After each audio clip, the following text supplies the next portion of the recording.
Welcome, everyone. This is the final part of our climate resiliency series that CCE Sullivan and Ulster have been doing this winter.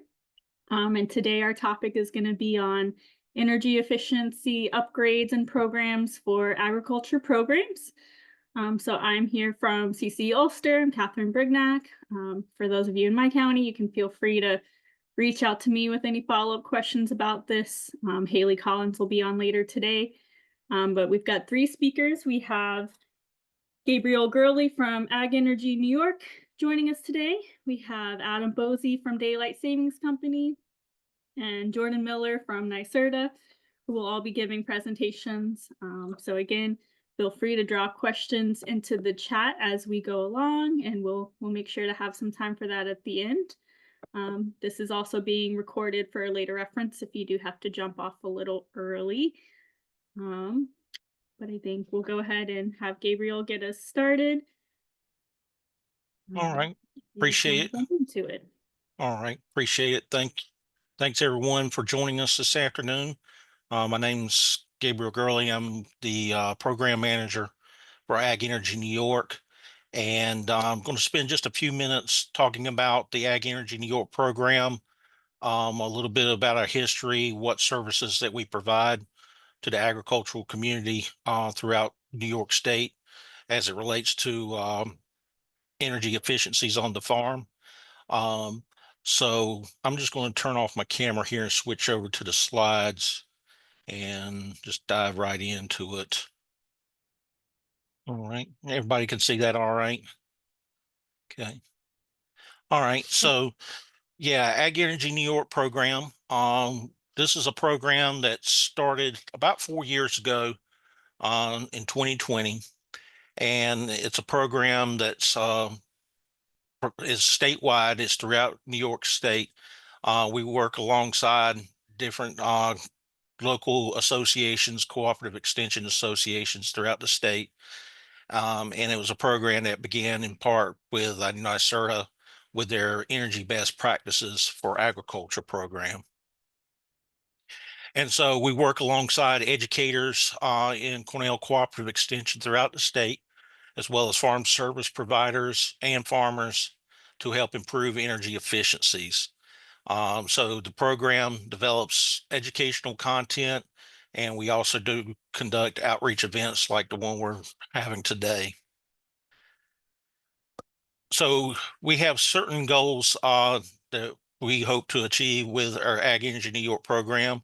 Our aim is to help support farmers through a better understanding of farm energy use, evaluating efficient technologies, alternate modes of operation, and practices that optimize energy use. We try to help farmers with making sound investment decisions based upon accessible, up-to-date information, and also incorporating efficiencies into their decision-making process. So to accomplish this, we offer guidance and outreach resources to help farmers better understand energy use. We provide training and assistance for educators throughout the state to conduct local outreach about farm energy use, connection with service providers who can provide site-specific expert advice for farmers, assistance in identifying appropriate energy, efficiency grants, loans, and rebates, and also to offer support to farmers considering leasing their land for large-scale solar development.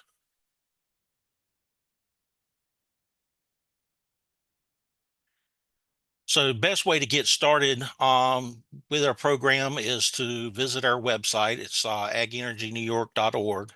Farmers can visit the website and choose their specific farm sector. So when you get to the landing page, right at the bottom of the graphic there, it has all the different sectors that we provide information for. And also for dairy and greenhouses, we provide links to EnSave regarding information on those two particular sectors as well. But farmers can go in and review our recommendations and implement relevant measures that are readily attainable for them. And When you go through and look at the different sectors, it provides an opportunity to contact a team member with Cornell Cooperative Extension in your particular area and program specialist for assistance. So you can go in there and navigate energy efficiency opportunities and resources, and also connect with a farm energy specialist for specific advice on farm energy and farm operations.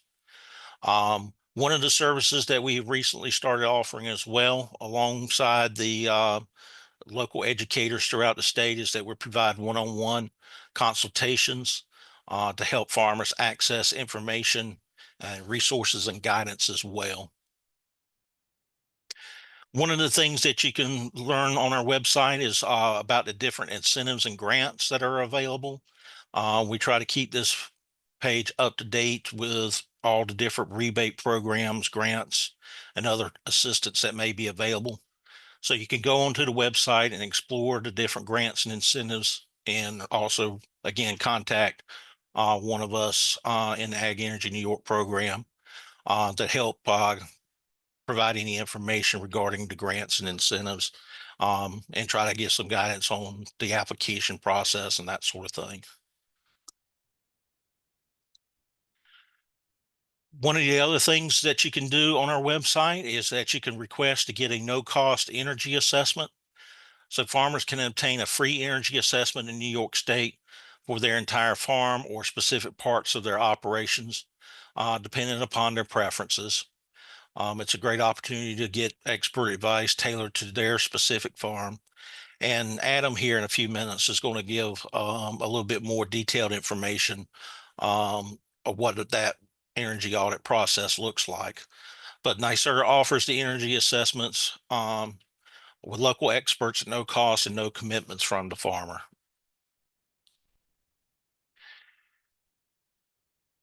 Along with the information that we provide, one of our goals is to hopefully continue to make improvements on the farm. So once you have an energy audit performed, farmers can use that information that they learn to continue implementing energy saving measures to increase their efficiencies, improve performance, and save money on their farms. We have fact sheets on our website that provides information on those specific sectors that I mentioned a moment ago, um, and also can use that information, the most up-to-date information we have available, to hopefully continue making implementations to help save on your utilities on the farm.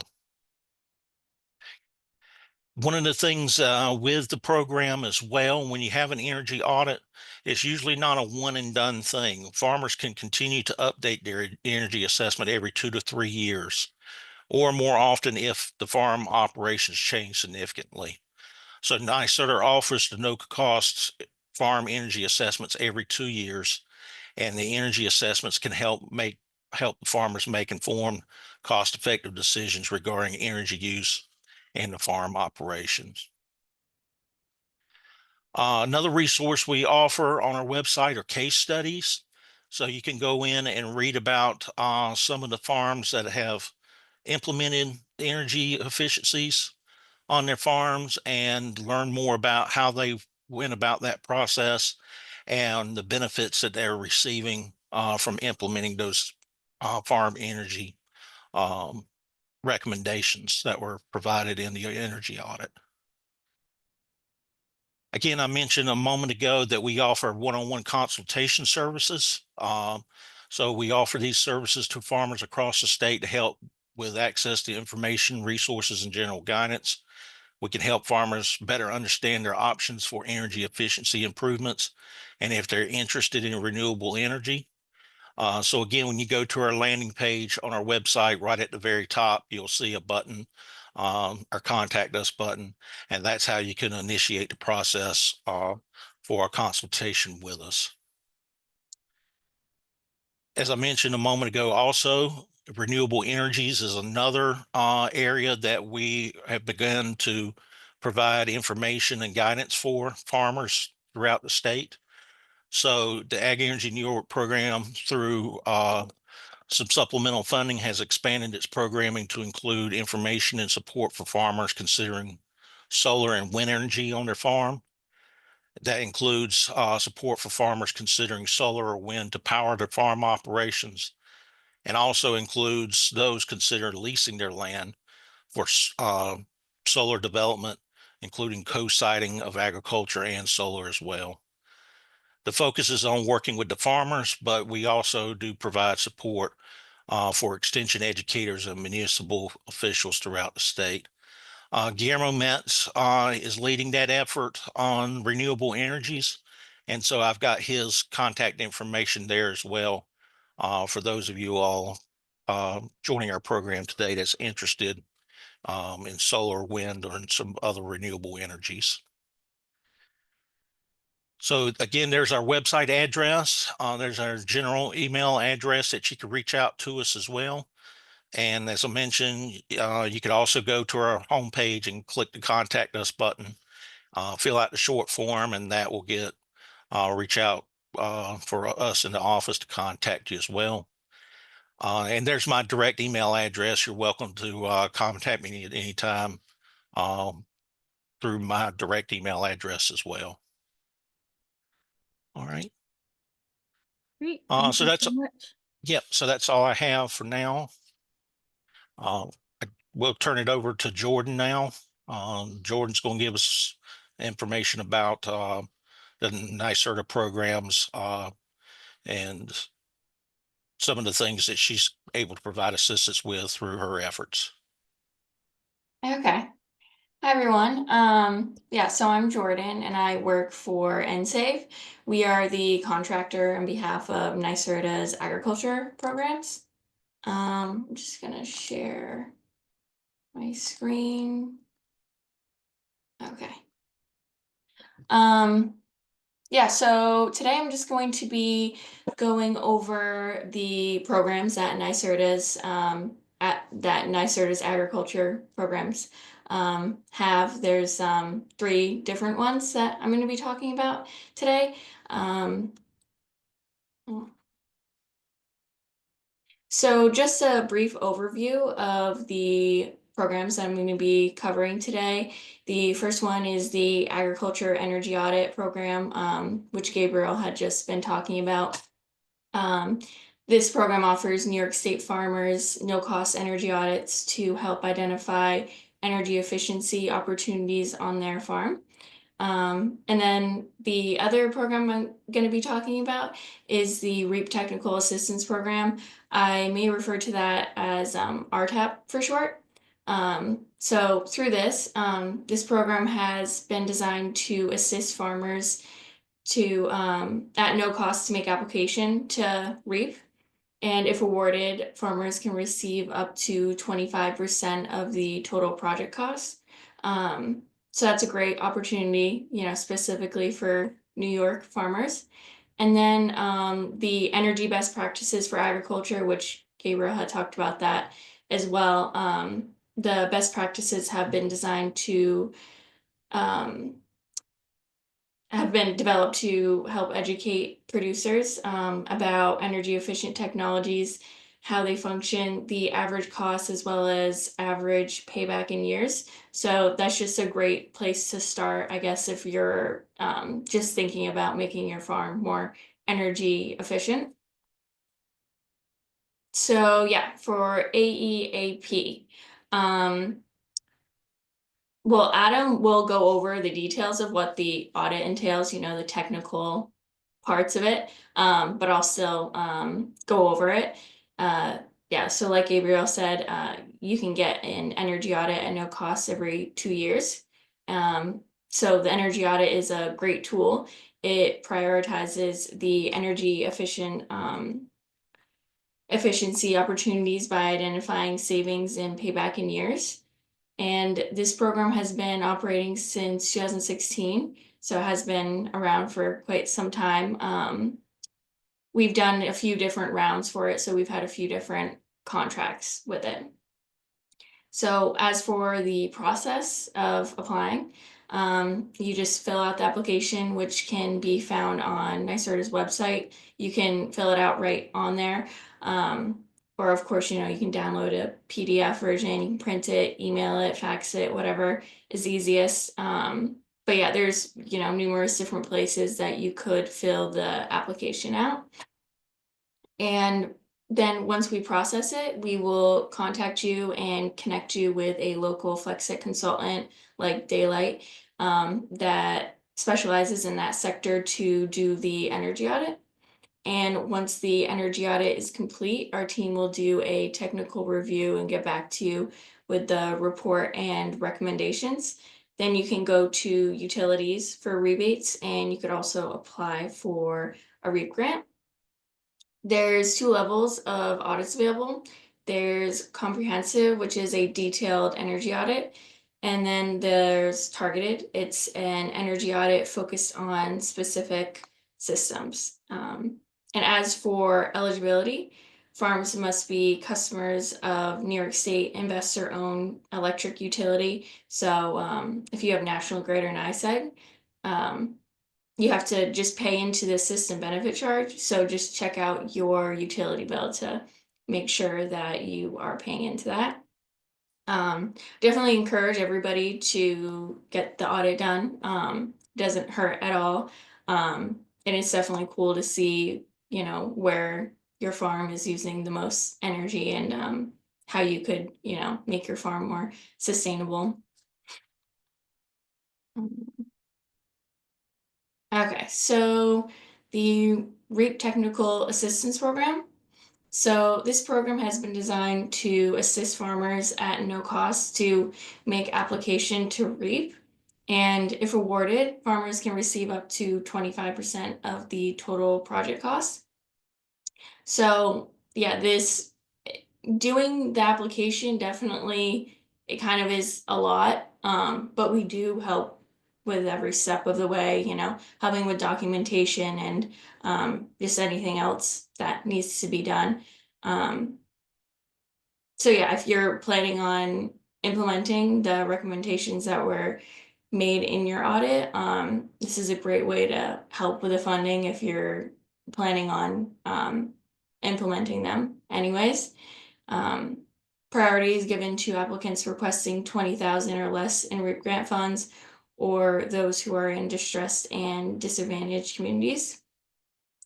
As for eligibility, you have to be a New York State agricultural producer or rural business. You have to be in good standing with the federal government, have at least 50% of gross revenue or receipts coming from agricultural operations, or be considered a rural small business. Provide a qualified energy audit that has been completed within the last 4 years. So through AEAP, you can do that. And then provide most recent utility and energy bills for the farm and any stationary equipment. So the last program is Energy Best Practices for Agriculture. The best practices have been developed to help educate producers about energy efficient technologies, how they function, the average cost, as well as an average payback in years. And like I said in the beginning, it's just a good place to start, just to even, find out what those possible recommendations could be. So I always, refer to those first. And we have best practices for greenhouse and dairy, and Gabriel has, the other sectors. So yeah. But yeah, that concludes the programs that NYSERDA has. Just reach out to me directly if you want to get more information, or if you have any questions. But we also have a toll-free number, which people on our team respond to really quickly. So if you don't really know where to start, you could always call them, and they could connect you with the right person. But we also do have individual email addresses for AAP, RTAP, and the best practices. So yeah, if you have any questions, just definitely don't hesitate to reach out, and thanks so much for your time. Alrighty, my name's Adam. I'm next. I've been doing energy efficiency for, well, since '86. So I've been very involved with energy efficiency, and we've been involved with the agricultural sector pretty much since the beginning. And then the modern interpolation of what's going on with energy efficiency you're hearing about today. Specifically, what I'm going to speak about is the energy audit and what you can expect from the energy audit. First, I want to mention that it is an engineering report and it's very rigorous. Sometimes when people hear that they're going to get a free service, they might be, dubious about what kind of result they're going to get. This is a peer-reviewed 60 to 90-page report with a lot of calculations and a lot of detail. So it's definitely an offering you should be taking advantage of. A lot of people ask, why would a farmer even sign up? Well, as was spoken about, it might be to satisfy an incentive or a loan program, needs for USDA, REAP, or NRCS, etc. It might be a billing issue that the farmer wants us to take a look at. Something was odd about their charges or their usage increased. There might be a specific piece of equipment or operation that the farmer is interested in having us look at. The farmer might be interested in the new technologies that are available and how they might apply to their specific farm. Maybe the farmer is interested in generating power on site using solar or maybe wind or even hydro, and they would like a preliminary evaluation of what that might look like for them. Usually, however, farmers are signing up because they just generally want to reduce costs and be efficient in their use of their time and use of their processes in their farm. So they're just looking to be more efficient. So how do we schedule and perform the energy audit? It does require an on-site visit. We arrange an on-site visit when the farmer, is available. This is not like, giving you a window of time or something like that, and we're going to show up. We work this out with you in advance, and we're also very patient. We realize things are seasonal. We realize a lot of farmers have other jobs that they need to work around. And we also, realize that, there's specific times that are good during the year, and we'll wait. I mean, there's no time frame that it has to be conducted. So we come out to your farm when it works with you. We know that you're limited on time. I just want to let you know we're very familiar with farms and operations, and we know how to stay safe at the farm, because a lot of times we're left to walk around the farm on our own to collect the information, and that's 100% fine. We don't need to have somebody walking with us the whole time unless the farmer wishes that. That happens sometimes. We look at all the equipment on site. We don't look at the residence. The residence is a different type of program. If there's farm equipment in the residence, then we'll take a look at that. Like sometimes a beef farmer will have freezers on the porch or freezers in the basement, or maybe in the garage. Sometimes a vegetable farmer will have operations in the kitchen, processing in the kitchen. So we'll take a look in the house for that purpose, but generally we don't look at the residence. We always ask the farmer for their ideas. They're the ones who have been running the farm sometimes for generations. And so a lot of times the best ideas will come from the farmer and the farmer's staff themselves. Again, this service doesn't cost you anything. It's a free engineer. You have engineers showing up at your site, experienced engineers showing up at your site that you can ask any questions about and have them calculate things for you, some ideas that you may have had.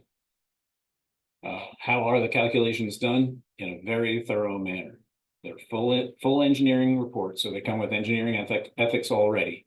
And then they're also peer reviewed by other NYSERDA contractors. The calculations are all shown in the report, so even third parties can do a peer review after you receive your report. Also, sometimes the federal government programs need the calculations shown also, so that they can replicate the savings calculations and the formulas and the algorithms that are used. How does that work? We take all that equipment that I said we collect at the site, bring it back to the office, enter it into software tools, and calculate how much energy each item uses, and then add it all together to come up with how much energy all the equipment we use. And then we match that to the utility bills at the site: electricity, propane, fuel oil, diesel, gasoline, natural gas. So all the equipment we observed and the usage that we calculated that it uses, we compare that to the bills and match it. So if we had said, let's just say it's a dairy farm and we had assumed a certain amount of ventilation hours, and it looks like the electricity calculations for the equipment are too high, then we adjust those hours down and we keep tuning the equipment inventory until it matches the bills. It's a very methodical process, and then it also makes sure that we're not overstating the savings for anything. Sometimes a salesperson will come out and say, oh, this can save you, half your bill if you install this thing. Well, we know for a fact that won't be possible because the thing that they're talking about only uses 30% of the bill. So you can't save half the bill. You can save half of the item. That would be a 15% savings. What do we look at? Everything. Fans, pumps, heating, air conditioning, whatever, ventilation, whatever might be at the farm. I've got some tables I'm going to show you in a minute. We have so many measures that we consider, but we start with the inventory of everything, and then we try to apply an energy saving strategy for all the equipment that uses a decent amount of energy at the farm. What do the results look like? I've got some slides I'll show you in a second. You'll see that there's tables and presentations. The report is really a plan. What to do next. It helps you prioritize based on payback or perhaps a certain process you are looking at, but it gives you the details and the engineering, the financial calculations so that you can make educated decisions about what to do next. The recommendations are intended to simplify operations, not make them more complex. We're not going to try, we try not to recommend things that are going to complicate your lives. We're trying to recommend things that will simplify the life of the farmer. For example, somebody might be using a diesel skid steer to clean the manure out of a dairy barn. That works fine. It's noisy, smelly, and it's got an engine. Well, they have electric skid steers now. They're a little pricey. We can show you how much that costs and how much you could save with that. But also what happens with that is you have a quieter environment for the operator, also the other staff that might be in the barn, as well as the animals themselves. Less stress on the animals overall, and no engine to take care of. So an item like that just gives one example of how we try to simplify your operations, not make them more complex. We're always trying to take into consideration what might be the best operation for the farm, best option for the farm, not just what might save the most, but also what's going to be best as far as operations go. All right, so I'm going to share the screen here. So again, this is me, Adam Boese, Daily Savings Company, and my contact information. So here are the things we look at all the farms. We're looking at heat pumps, maybe ground source heat pumps. We're looking at air source heat pumps, perhaps. We're looking to replace refrigeration equipment with washers and dryers. We can look at solar photovoltaics, wind power, new high efficiency motors. If they have livestock waterers, we're going to be looking at heated livestock, converting your heated livestock waterers to unheated livestock waterers. We're going to be doing nominal measures, but have a nice impact over time. Things like looking at block heater use. We are looking at the electric and all the utility bills to see if the rate is the appropriate rate, to see if the proper discounts are being applied, make sure there's no sales tax, or we look at a lot of those things on the actual bills themselves. We look at lighting, fans, pumps, and again, switching to more energy efficient heating, perhaps for any kind of animal heating that might be going on. A lot of measures. And this is just a subset, just to give people an idea of some of the measures that we look at. Specifically for greenhouses, some of the higher energy uses in the greenhouse are heat, grow lights when applicable. So we want to convert the grow lights to LEDs, convert the heating hopefully to ground source heat pumps. So usually a great application for that. Switching out fuel switching equipment, trying to lower fuel costs. radiant heating options, variable speed drives, energy efficient motors. Specifically for orchards and vineyards, these are measures that are very specific to orchards and vineyards. Typically, there's a lot of refrigeration. Maple operations, a little more unique. But if you have a maple operation, you'll recognize a number of these things and probably even have a number of them already installed. Things like reverse osmosis. But we also look at, it's not even listed here, but the electrification of the maple process. There's electric maple evaporators now, and we can show the economics of how that might work with your operation. 3 more sectors: dairy, beef, and grain drying. These again are site-specific measures that would address the highest energy at these sites. Beef, there's usually a lot of refrigeration, a lot of smaller freezers, chest freezers, things like that. Grain drying, well, the grain dryer itself is usually either needs to be controlled, either could be controlled better and or even replaced altogether. We do a lot of these evaluations through REAP grants for the purposes of REAP grants. This is the cover page of what a report would look like. This is the utility bills entered. As I had said, we match the equipment inventory and the amount of energy used by all the equipment that's inventoried to the actual bills. And that will come up with, I'm going to jump one more page. That will come up with this type of a breakdown. We take all of the equipment and enter it. And this is the use that came out of, this is the end use breakdown that came out of that process. So in this case, this farm is 35% residential, and then the next highest use was refrigeration, which leads me to believe it was probably for a beef farm, or at least a livestock meat farm. We look at the bills, we take a look at the supply side, the delivery side, we look at the history, how it looked, to make sure that there was no anomalies.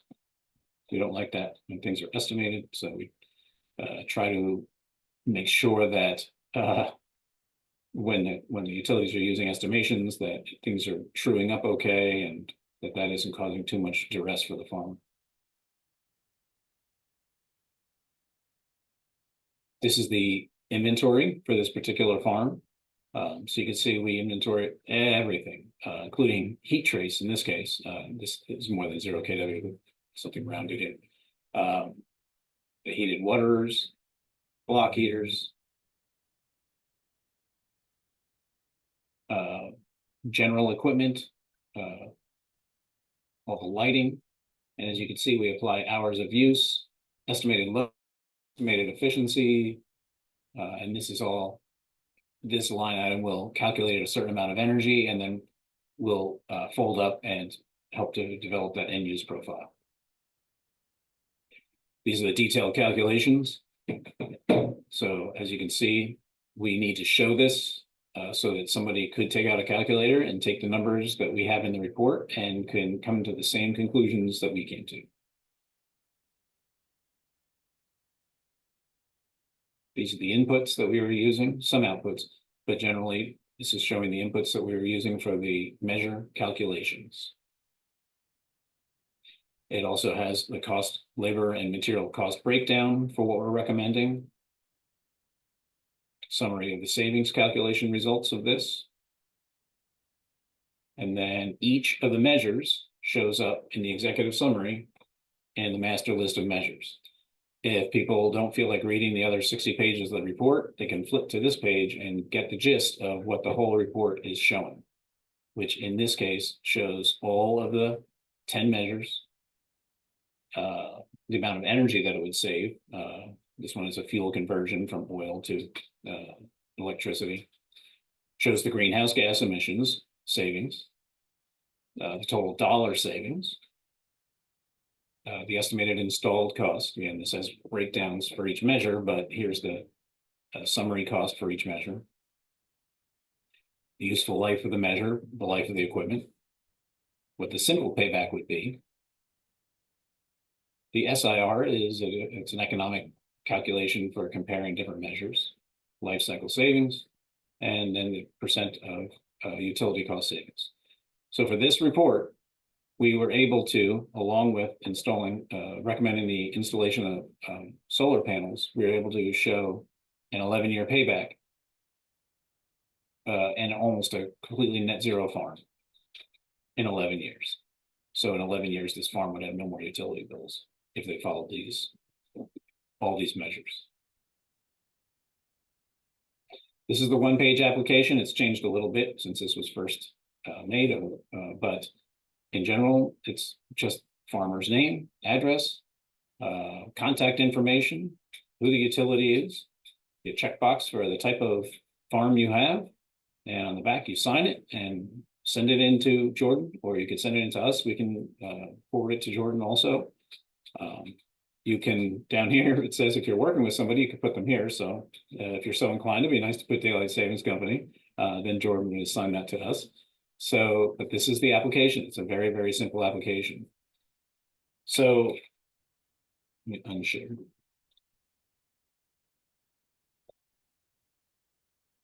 So in conclusion, you've heard the story from Jordan, you heard it from Gabriel, and you've seen the benefits of it. You should sign up for an audit, as there's no reason you couldn't sign up for an audit today.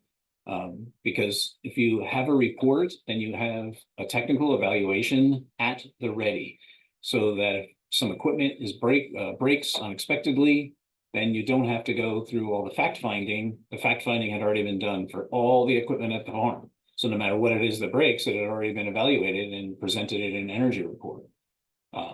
Sometimes there's a rushed grant or incentive. I'm not sure how much people are alerted to the different REAP, USDA REAP alerts, but there were a lot of time frame changes and percent of grant funding changes just over the past 6 months that are going to impact the coming year and years. So and sometimes it takes a little bit of time to arrange the site visit, get somebody on site, finish up the report, get it done. It's hard to do that in a rush scenario. But if you had already had your energy audit done and it's already in your hands, then you're ready to go. No matter what kind of incentive or grant comes up on short notice, you have a full evaluation of your farm that can be used to comply with the needs of the grant or the incentives. The results can be updated and refreshed at any time, very quickly. Fresh set of bills, a couple of modifications, like I had said, to tune the usage of the equipment to the bills, and you now have a completely updated report. The report should be done as soon as the farmer is able, and then maintained and used constantly, because it's a dynamic tool that you can update every year, every 18 months, every 2 years, and always have a good picture of the status of the energy use of the farm and what kinds of measures you could do to help make your operations cheaper for you and also easier. So that's my presentation. Back to Catherine. Thank you all so much. That was so much great information. I do see one comment in the chat so far, and folks, we have about, we're done early, so we've got like 20 minutes if people want to drop some more questions, but not sure which one of you would like to take this question from Amy. It is, has there been an increase in farmers either using solar and wind on their farms or leasing their land for solar arrays? I can give some insights. So, of course, I don't have the statistics. You could go to the NYSERDA website to see how many installations there are, but it would probably take a little bit of digging to figure out if there's an increase. All I can say is there has been a steady interest, and I do see them on farms more often. This is just personal experience. This is not statistics, so it's not really good for an economic evaluation. But there's a lot of interest, like I just showed, especially as the electric rates rise. Now, solar use for on-farm energy use, on-site, on-farm solar generation becomes more affordable. So NYSEG used to be solidly like 6, 7, 8, 9 cents a kilowatt hour for a typical farmer. And now you're looking at 12, 13, 14 cents. So those simple paybacks for solar panels that used to be 11 years, now those paybacks are 5, 6, 7 years. So And the price of solar keeps coming down too. There's also an interest in batteries for resiliency. So now you can have a combination of solar panels generating electricity plus combined with batteries for resiliency. So like if you're running a critical farm operation like dairy and milking and keeping things cold, then the batteries can be they can save you a lot of money and no lost product. Goes for vegetable farmers too with their freezers and refrigerators. As far as leasing goes, that's really on a farm by farm basis, and they have to weigh out how much they can make per acre versus the lease arrangement per acre, and how much they could lease to somebody else if they don't feel like working the land anymore. So it's just an economic that's just a business calculation. And that's not always up to the farmer themselves. You can't put solar arrays where you can't get to a decent amount of wire capacity. So not every farmer even has the option to lease their land for a solar array. Everybody has the option to put in solar for their own use, but a solar array is a different story. You need to have a decent amount of capacity on the wires to get the electricity back out onto the grid, and that's going to be limited. And that same thing goes for wind. We do not see a lot of small, what I'm going to call on-farm wind being installed anymore. Small wind kind of caught on for a little while.